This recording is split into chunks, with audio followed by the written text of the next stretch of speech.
Berdoa selesai. Terima kasih ketua kelas. Di sini Bu akan mengecek kehadiran. Bu rasa di sini banyak kursi yang kosong ya. Ya Bu. Anis Maisyaro, hadir Bu. David, tidak hadir Ibu.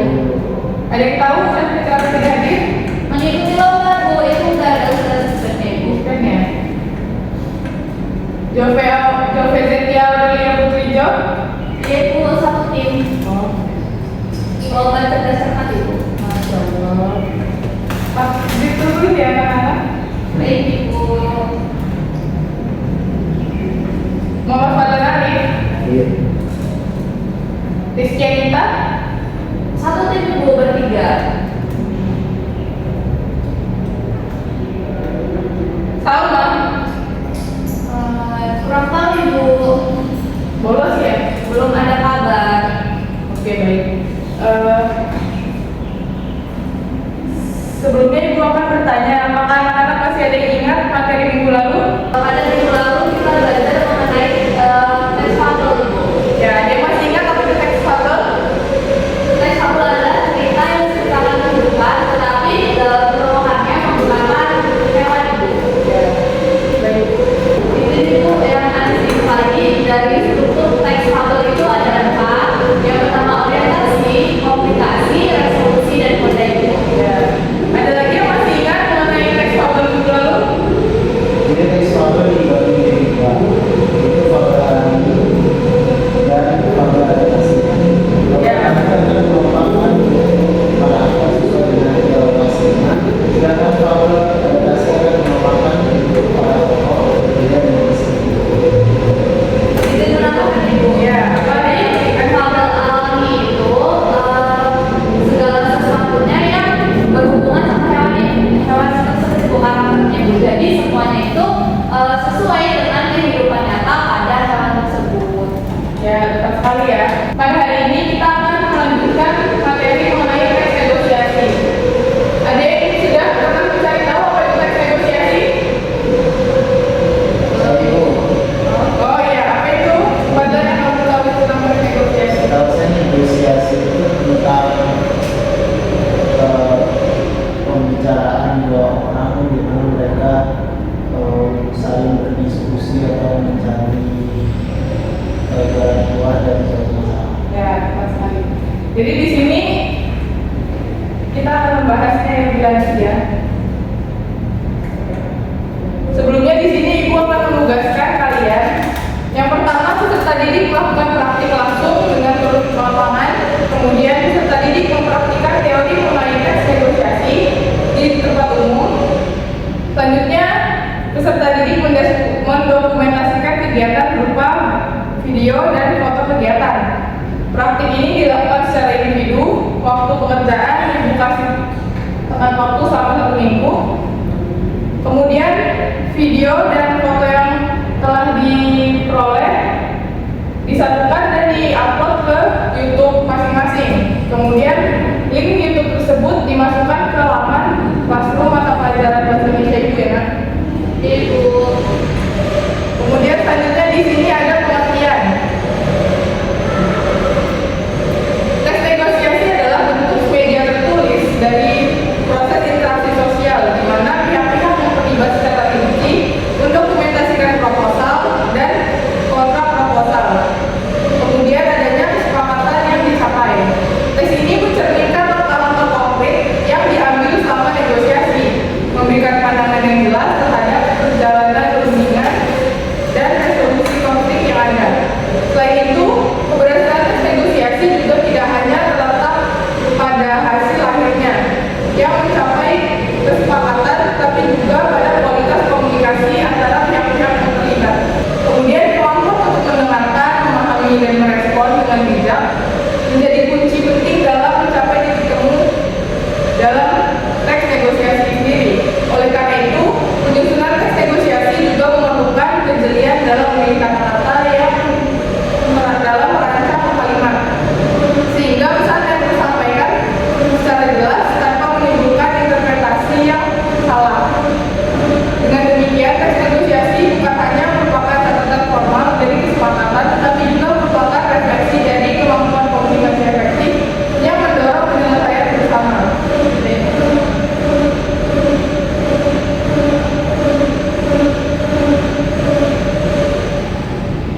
negosiasi ini memiliki tujuan untuk mencapai kesepakatan atau penyelesaian bersama antara pihak yang memiliki perbedaan kepentingan. Kemudian yang kedua, proposal dan kontraproposal. Teks ini mencakup pertukaran proposal dan kontraproposal antara pihak-pihak yang terlibat. Setiap pihak menyajikan ide, permintaan, atau tawaran dan proses negosiasi yang berkembang melalui perundingan dan penyesuaian. Yang ketiga, adanya dokumentasi langkah-langkah.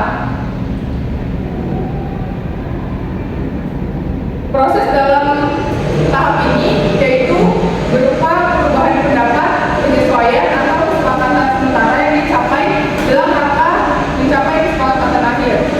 Kemudian yang keempat yaitu menggunakan bahasa yang diplomatis atau ungkapan yang digunakan mencerminkan kebijaksanaan dan menghindari bahasa yang dapat menimbulkan konflik atau kesalahpahaman. Selanjutnya yang kelima yaitu adanya klasifikasi kepentingan. Jadi hal ini memungkinkan pihak-pihak yang terlibat memahami dan menghargai perspektif satu sama lain. Dan yang keenam, rencana pelaksanaan. Teks negosiasi sendiri mencakup rencana pelaksanaan kesepakatan yang mencakup langkah-langkah konkret yang harus diambil setelah perjanjian dicapai. Dan yang terakhir, mencapai kesepakatan akhir.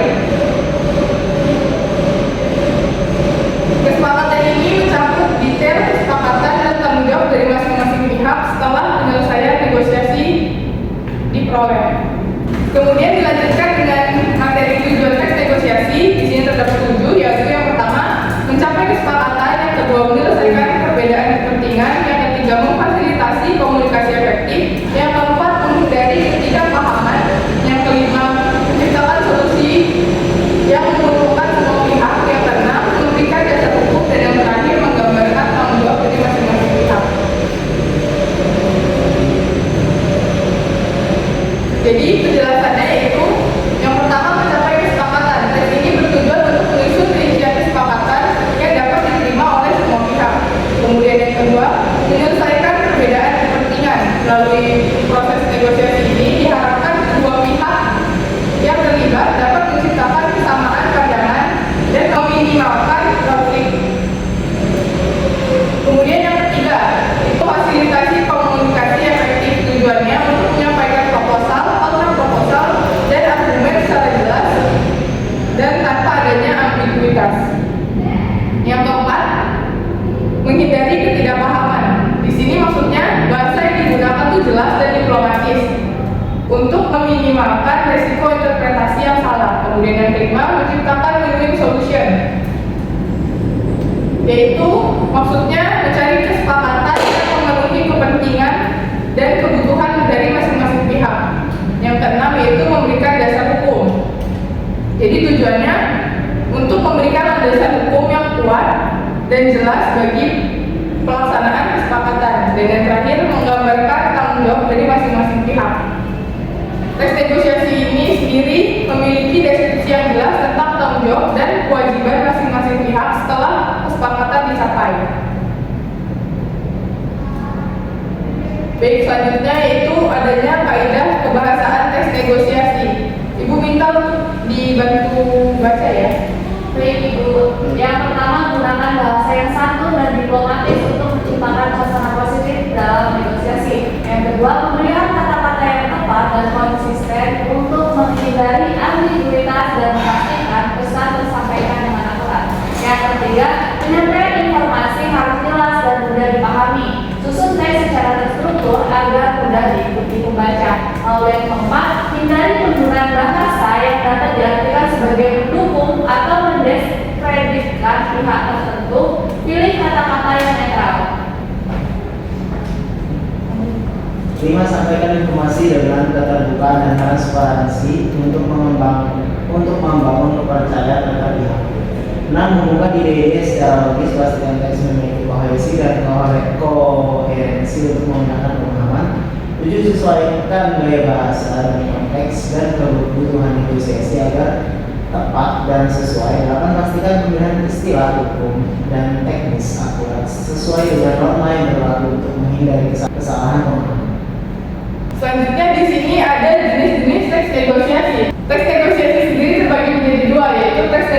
formal dan teks negosiasi informal.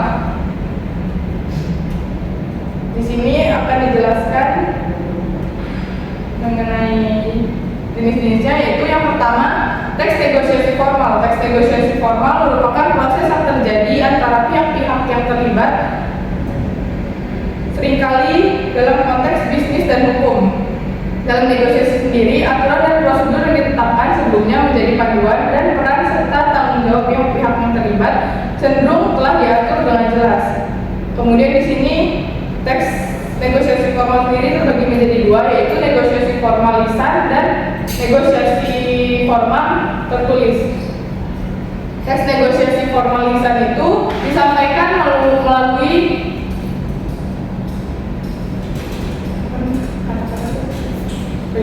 teks melibatkan pertemuan resmi dari antara pihak-pihak yang terlibat. Contohnya di sini pertemuan meja untuk perundingan kontrak bisnis. Kemudian selanjutnya yaitu teks negosiasi formal tertulis. Teks negosiasi formal tertulis sendiri disampaikan melalui tulisan atau dokumen ini mengikuti format dan struktur formal yang sering memasukkan klausa hukum dan ketentuan-ketentuan spesifik. Contohnya yaitu surat perjanjian bisnis, kontrak, atau memorandum of understanding atau MOU. Selanjutnya di sini teks negosiasi informal. Negosiasi informal sendiri merupakan ketentuan yang cenderung berlangsung dalam suasana yang lebih santai. Negosiasi informal terjadi tanpa ketentuan yang ketat dan cenderung berlangsung dengan suasana yang santai. Di sini teks negosiasi formal sendiri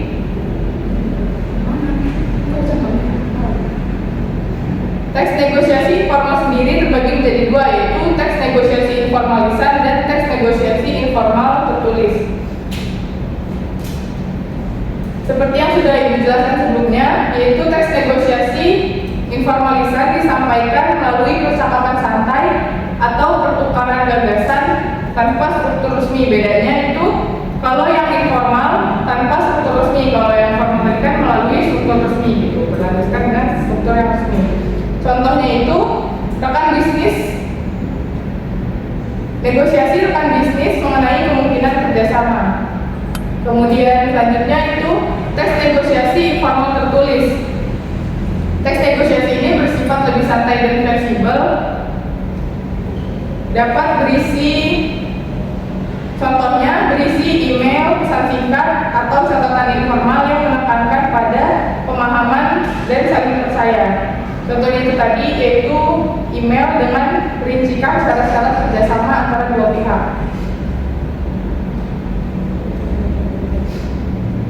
Selanjutnya di sini ada struktur teks negosiasi.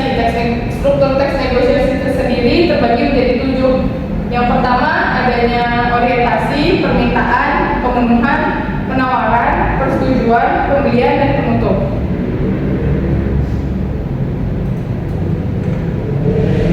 Bisa dibaca dari Anis dulu.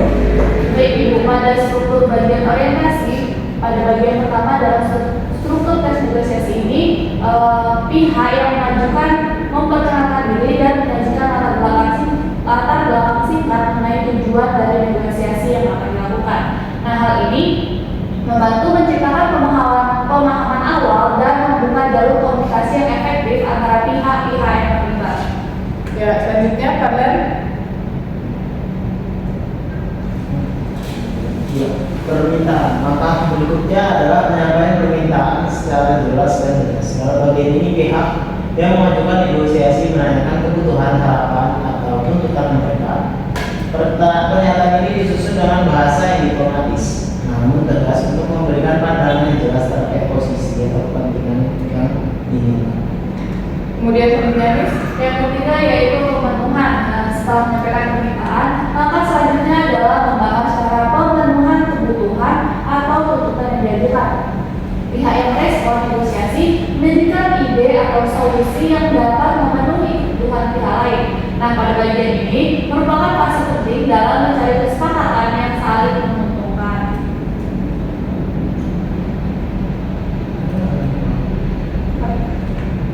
Penawaran. Bagian ini mencakup penawaran secara spesifik terkait bagaimana pihak yang merespon dapat memenuhi kebutuhan atau kebutuhan yang diajukan.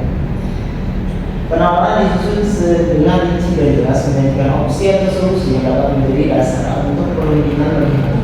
Lalu yang kelima, persetujuan. Nah, pada tahap ini pihak-pihak yang terlibat dalam negosiasi mencapai kesepakatan terkait persoalan yang telah dibahas sebelumnya.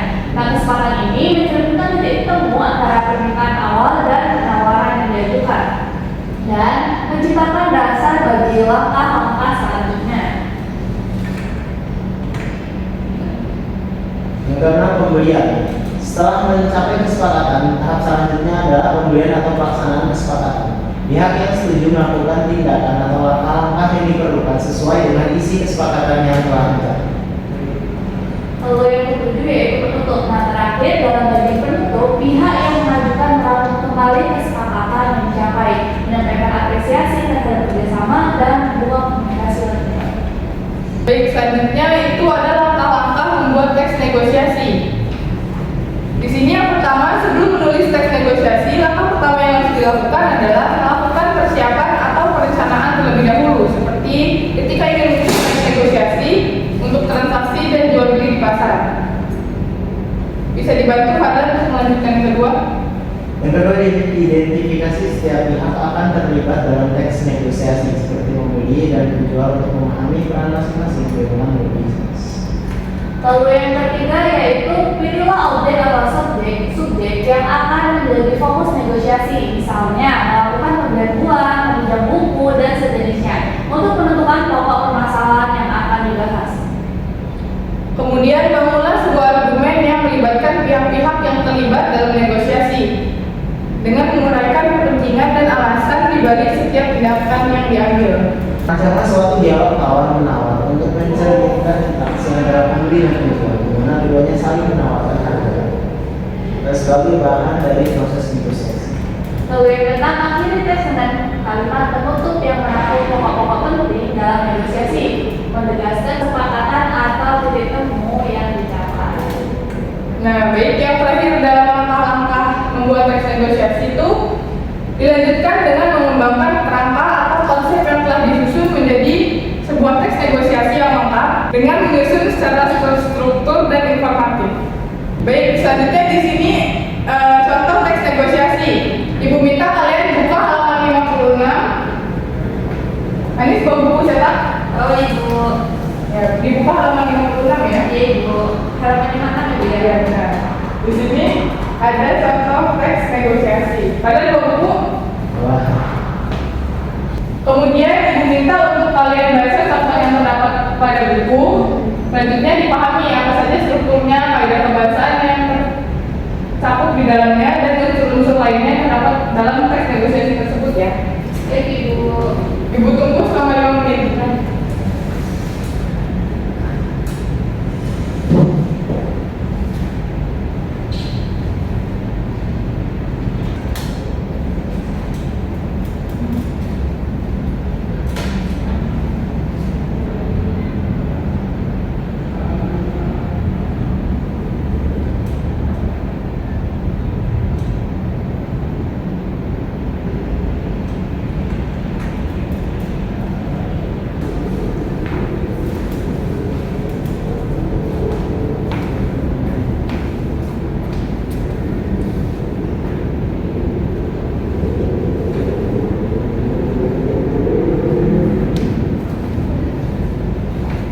Sudah belum?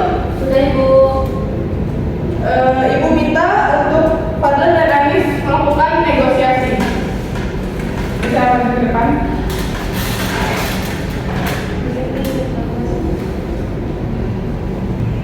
hai Kesia, apa kabar?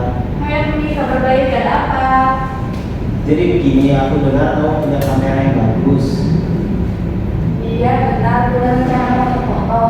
Bukan sih, aku ada project fotografi kecil-kecilan. Tapi sayangnya kamera aku lagi rusak. Jadi kepikiran boleh nggak minjem kamera? Oh, proyek apa? Cerita dong. Aku lagi mau bikin portofolio fotografi untuk apply kerja. Oh gitu, keren. Itu udah punya kamera, tapi di mana ya kameranya? Makasih banget, Tes.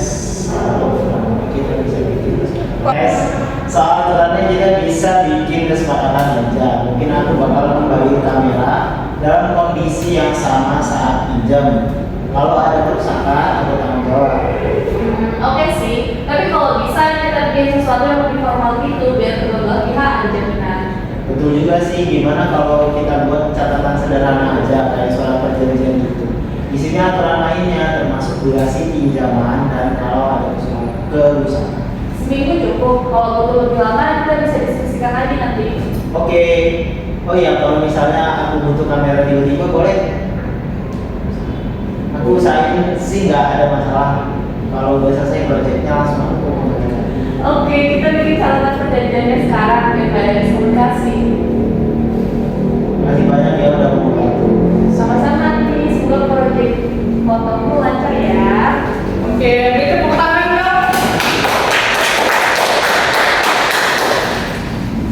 Baik, di sini seperti yang sudah Ibu jelaskan sebelumnya, Ibu berikan tugas apa tadi? Tugas ini ya Bu, turun ke lapangan. Ya, benar sekali. Jadi, Ibu minta kalian untuk langsung turun ke lapangan. Ibu minta untuk kalian mempraktekkan kegiatan negosiasi di tempat umum. Kemudian didokumentasikan berbentuk video dan foto. Selanjutnya, dokumentasi tersebut di-upload ke dalam YouTube masing-masing. Kemudian, link YouTube tersebut Ibu minta kalian masukkan ke dalam, kalian unggah ke dalam Classroom ya.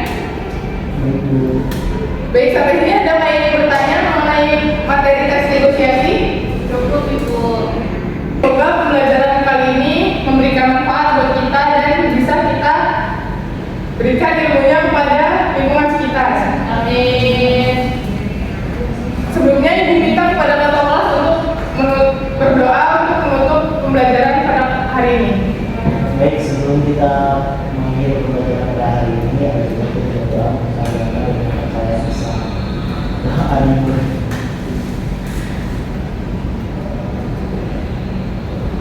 Kita saja. Baik, terima kasih anak-anak. Ibu tutup. Wassalamualaikum warahmatullahi wabarakatuh. Waalaikumsalam warahmatullahi wabarakatuh. Terima kasih Bu. Ya, jangan lupa dikerjakan ya nak tugasnya. Ya Ibu. Wah, jadi jalan Bu.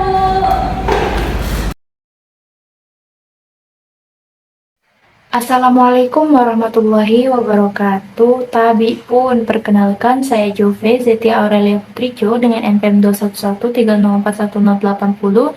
Di sini saya sebagai observer lisan dari saudari Alia Kinasi dengan NIM 21130411012. Waktu pengerjaan 12 Desember 2023 pukul 16.00 waktu Indonesia bagian Barat.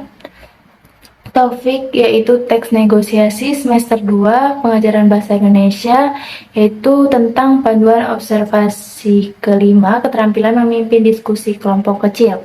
Nah, itu yang pertama yaitu ada komponen keterampilan, ada memusatkan perhatian, terdiri dari merumuskan tujuan.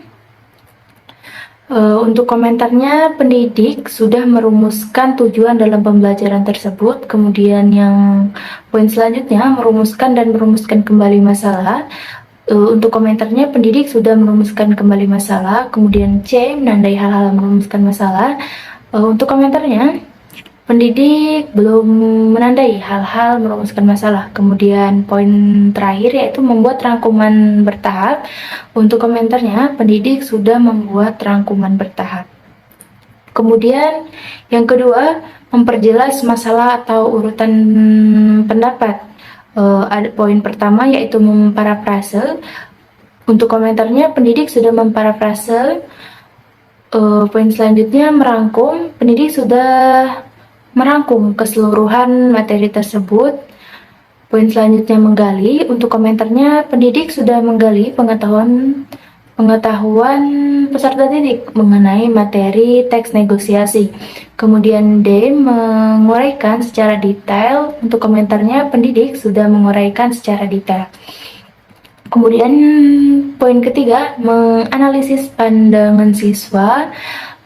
Terdapat beberapa poin. Yang pertama, menandai persetujuan dan ketidaksetujuan. Untuk komentarnya, pendidik sudah menandai persetujuan dan tidak persetujuan.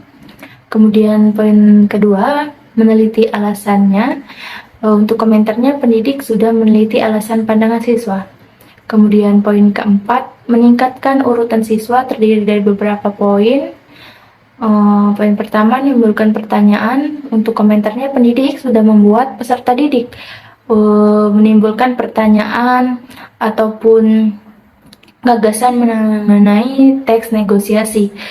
Kemudian poin B, menggunakan contoh. Pendidik sudah menggunakan contoh teks negosiasi. Kemudian C, menggunakan hal-hal yang sedang hangat dibicarakan. Untuk komentarnya, pendidik menggunakan hal-hal yang sedang hangat dibicarakan dengan menggunakan contoh-contoh teks negosiasi. Kemudian ada D, menunggu. Untuk komentarnya, pendidik sudah membuat peserta didik menunggu. Kemudian E, memberi dukungan. Untuk komentarnya, pendidik belum memberikan dukungan. Kemudian yang kelima, menyebarkan kesempatan berpartisipasi. Terdapat 3 poin. Yang pertama, meneliti pandangan. Untuk komentarnya, pendidik meneliti pandangan peserta didik. Kemudian poin B, mencegah pembicaraan yang berlebihan. Untuk komentarnya, pendidik mencegah peserta didik yang berbicara berlebihan. Kemudian poin C, menghentikan atau melarang monopoli. Untuk komentarnya, pendidik belum menghentikan dan melarang monopoli. Kemudian untuk yang terakhir yaitu menutup diskusi. Ada 3 poin, meneliti pandangan. Nah, untuk komentarnya itu, pendidik sudah meneliti pandangan peserta didik. Poin B, memberi gambaran yang akan datang. Untuk komentarnya, pendidik sudah memberikan gambaran yang akan datang. Kemudian C, menilai. Untuk komentarnya, pendidik sudah menilai hasil kerja keras peserta didik. Mungkin sekian dari saya akhiri. Wassalamualaikum warahmatullahi wabarakatuh.